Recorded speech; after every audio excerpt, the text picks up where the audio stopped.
আপনার জীবনে যত মানুষ আছে তাদেরকে 3টা ক্যাটাগরিতে ভাগ করা যাবে। নাম্বার 1 হচ্ছে ঝরে পড়া পাতার মতো মানুষ। এরা ঋতুর পরিবর্তনের সাথে সাথে এইভাবে শুকিয়ে ঝরে পড়ে যাবে। এদের উপরে কখনোই ডিপেন্ড করা যাবে না বা এদেরকে কখনোই বিশ্বাস করা যাবে না। এরা হচ্ছে আপনার সুখের পাখি। আপনার জীবনে যতক্ষণ পর্যন্ত তাদের প্রয়োজন থাকবে ততক্ষণ পর্যন্ত থাকবে। ঋতুর মতো এরা পরিবর্তনশীল, আবার ঋতু শেষে এরা ঝরে পড়ে যাবে। দ্বিতীয় ধরনের মানুষ হচ্ছে এই গাছের ডালের মতো।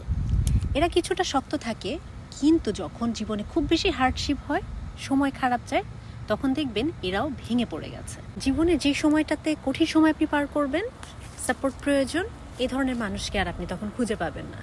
এরা আপনার জীবনে বন্ধু হয়ে আসবে, আপনার সাথে সুসম্পর্ক থাকবে, কিন্তু গাছের ডালের মতো একটা সময় পরে ভেঙে যাবে। এবং নাম্বার 3 হচ্ছে এই যে গাছের গুঁড়ির মতো। এরা কিন্তু ভীষণ শক্ত হয়ে আপনার জীবনে থাকে এবং